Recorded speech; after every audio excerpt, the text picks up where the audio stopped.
Banned now with the Nocturne. See what ends up coming down as the third ban, because that'll often be the most pivotal here on red side.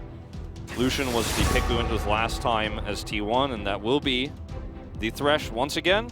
And they hovered this Lee Sin last time. See if that actually comes in as a adaptation here. Nope, gonna go for the Viego again. Yep. I've seen this one before. Same pick ban so far, guys. Yeah. Gonna be Lucian again in the mid lane.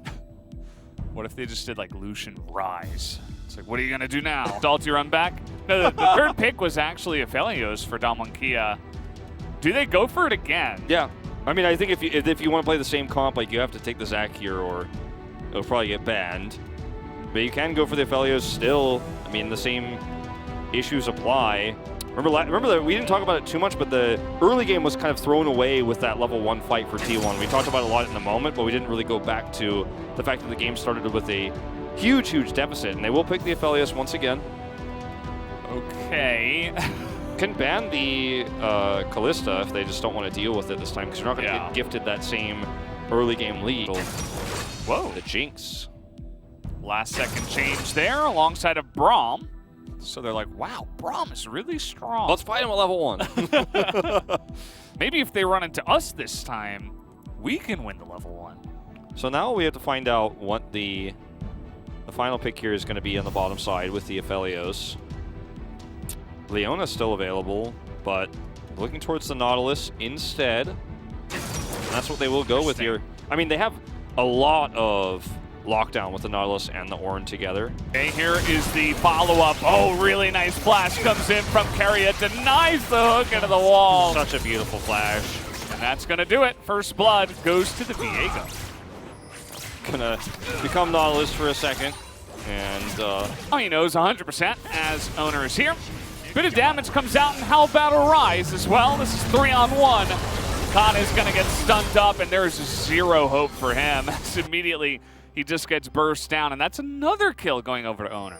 yeah, and the wards that... They're trying to get on top of Khan. He's going to sustain a ton of damage, but he will live for now. Owner's trying to get onto the backside. Down will go the Braum, and Owner is still chasing Khan, but the flash heal comes through, and that is just devastating. There was no Heartbreaker for Owner, but his heart is broken. So well played from Ghost, from Khan. No, well, I mean, like you said, there's a big response, so I was going to say he needs to be careful, but he's going to go in.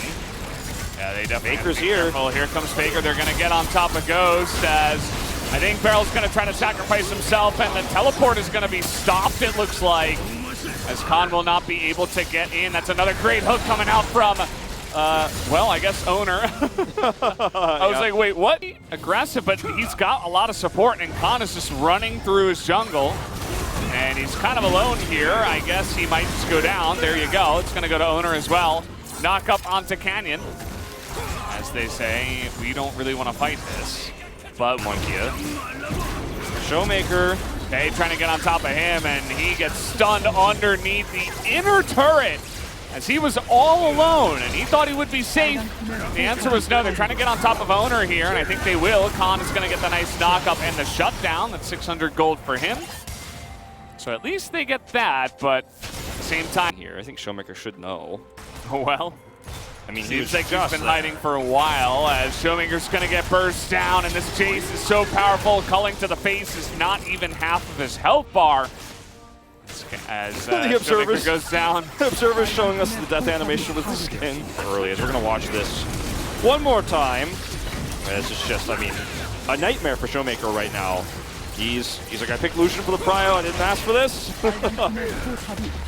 Yeah, Owner, this is his play style, you know. He's going to get ahead, and he's going to try to push that lead as far as he possibly can. This is a nice setup from Kana. Yeah, I would have loved to see Showmaker's vision just moments before, because we know that he saw Kana there, but like you said, 장동희. he's 흥분하지 말고. like, basically be responsible. 오른 Like, 지금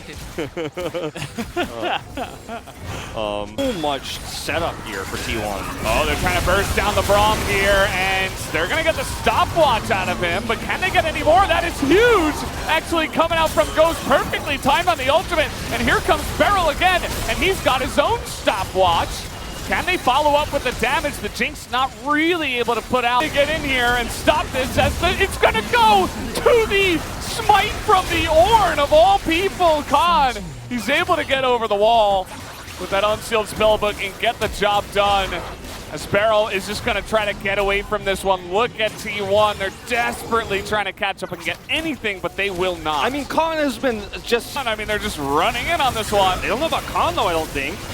Yeah, Khan's got an interesting angle as they're going to get the knock up, and here comes the Ornn. They got a couple in the back, but look at the back line. Ghost is totally alive. He's able to take down one. And a very close fight here. Gumayusi still alive, but Ghost has got more health, and he's got the red buff. He's got some nice guns as well. Connor's just waiting for that gate. Carrier's door out of the way, and look at that. Carrier's not going to use it. And now they found the Ornn. And Owner's getting on that. He's not able to get into the pit for a potential smite. Now they're just going to try to burst down Carrier, but look at the damage coming out from Kana.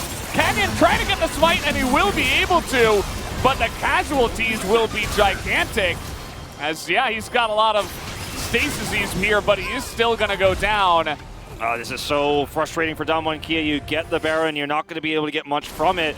And like you said, Curry was so quintessential in this fight. Ornn can't engage when that door is up, and when the door is up, he just has to kind of sit and wait. Then he gets peeled off and taken out alone. He has to, back out of there. Had to use his flash, in fact. And T1 are like, oh, we're looking to end the game right now. We're 32 minutes in. They're going to try. They have a cannon minion as well. The Baron buff is here, but there's no minions just yet. Carrier nearly dies. As Everfrost on the con, and now they have Nautilus coming in, and T1 say, nope, we're not going to take that risk, but we have Infernal Drake coming up. Exactly, they have the inhibitor down, and now they can just take the Infernal Soul. This basically was just their way of all these items coming through now. The Jace poke is not doing as much. Okay, Canyon's used his block here now, though. Now they can really start to do some damage. Look at Kana. Trying to get on Beryl, and he just basically dies, and that's it. The rocket comes through, and Beryl gets isolated. Kana makes the play. Now Damwon is going to have to be the ones that take the Baron, and T1 will enjoy their Elder buff. Yeah, actually T1 look like they might just ignore this straight up and go straight for the win.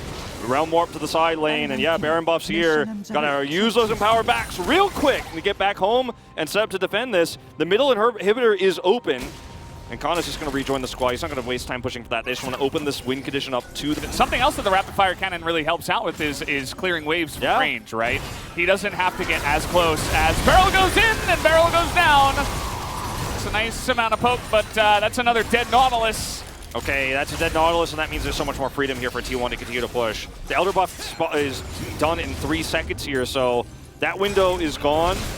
Baron's still for 35 seconds. But 5v4, I think T1 will be confident to continue pushing in here as they're trying to hold the angles there. And now you can see Khan. He has to go into the stopwatch, tries to flash away, but the Jinx is so online that down he will go. And now the gigantic knockup comes out from Owner. And you can see that Showmaker's desperately trying to kite this one out, but it is not going to happen.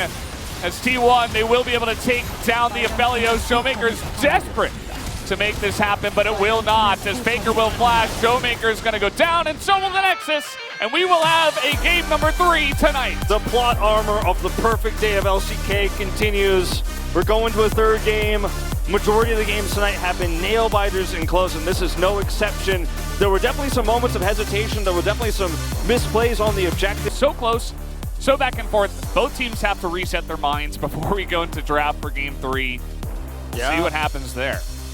Take a look at these damage numbers. Obviously, Kana is going to be at the top here, but Gumayusi as well doing very well comparatively to Ghost. In those final moments, he did a lot of that damage too. He was able to push Showmaker back and finish the game. And I have to say, this Ornn pick was really interesting for Khan. He played it. They had to play it into the Braum. It's really tough. He didn't